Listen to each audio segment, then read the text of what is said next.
go into later, where we didn't want people spending time guessing what we had in mind. So we gave them the words, and they had to come up and choose which pair to use. So we had what I called a slot machine interface. First on the left, you'd have picture a wheel or a list of words that you can scroll through and choose the one you want. Then you go to the right and you pick the object that you want to do it with. So look at dollar bill, for example, or pick up, whatever. After you go through the text adventure, the game begins. You get invited into the labyrinth. You can't leave until actually you walk into a movie theater and you have to stay in the game, then you get sucked into the screen. And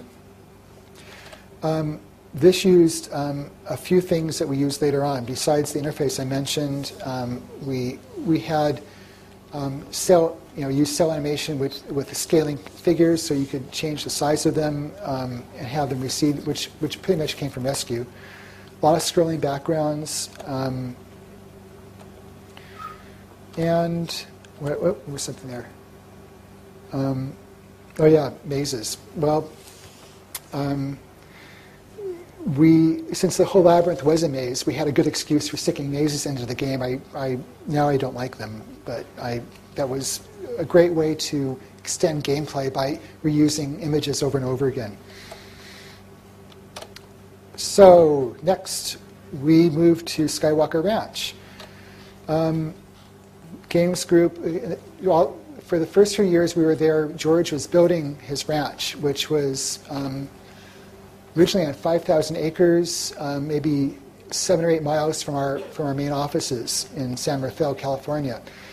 And we were invited to occupy what was called the stable house, which was in the fantasy of the ranch. And there's actually this whole story around the ranch, like the old sea captain who built the big house and kept on adding additions to the house in different, over the years, and his ancestors added more additions. And I mean, if you look at the place, it looks like it's been there for 150 years or a couple hundred years, which in the United States, years is a long time. For here it's not. But remember the address. We'll come back to that later on.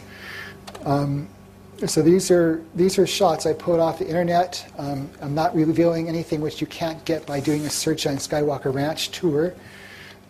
Different people have gone there and taken pictures, but you can see the main house in the background.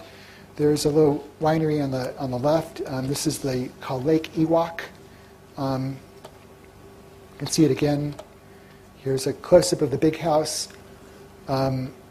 This is really, if you ever happen to somehow get an opportunity to go there, it's gorgeous. The workmanship is first rate. George didn't like something and got torn down and done over again until it was perfect. He had a whole craftsman who lived on the ranch for a few years doing all the woodwork in their own mill shop and stained glass work in their stained glass shop. This is the library in the main house. And remember the spiral staircase here. We'll come back to this also. Maniac Mansion. You can see the stained glass on the roof of the library. There's a solarium in the background, which is a large glass building filled with plants and where you can eat your lunch. This is the tech building, which is made to look like a winery. It's actually where all the sound post-production is done. And so let's move to Scum. 1986, so now we're on the ranch. Ron Gilbert had been playing the Sierra Online graphic adventures and making a list of what didn't work. Some of his ideas were he didn't like, or his rules of game playing were live and learn. Adventure games should be playable from the beginning to end without dying or saving the game if the player is very careful and very observant.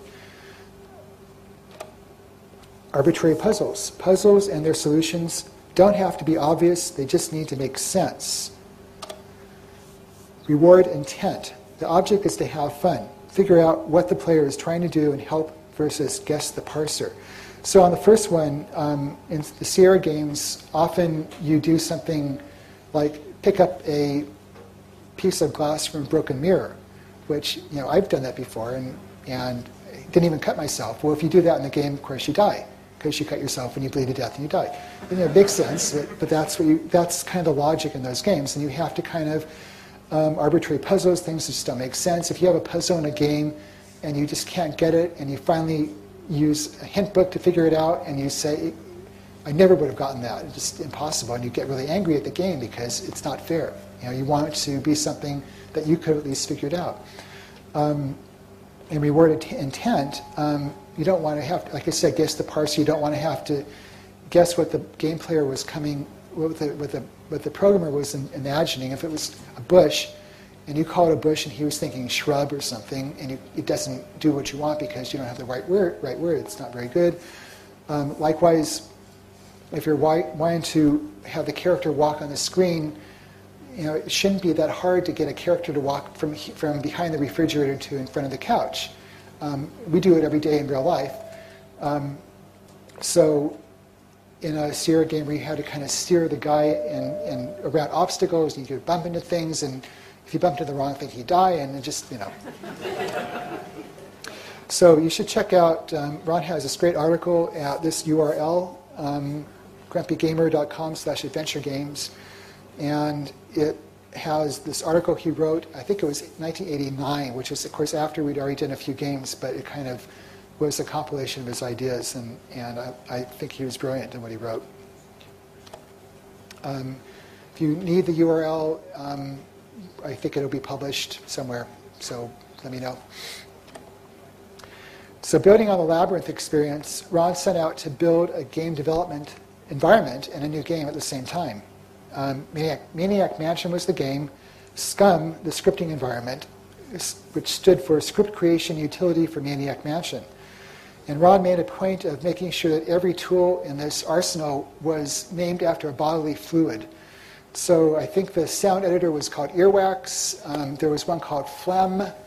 There was another tool called Mucus. It was kind of gross. And there are a couple other ones which I'm not going to even mention because they were so gross. Most of them, I think he managed to come up with what they stood for, but we forgot most of the other ones, so I couldn't put it in. Some of the features that made Scum different. You build sentences by pointing on a verb, actual verb on the screen and an object on the screen. You click where you want the character to go rather than steering him with the cursor keys, and he will navigate around objects on his own, just like real people do. It's multitasking. You could have multiple scripts running in the background to keep track of events, so like a clock ticking, or how long after the doorbell was rung. You can have a countdown timer. You can have another script saying, are you close to the door? Have it open automatically when you get close enough. All these are kind of running concurrently. The idea of a cutscene, I believe, was first seen in Maniac Mansion. Non-interactive movies that advance the plot, and easy to understand scripting language.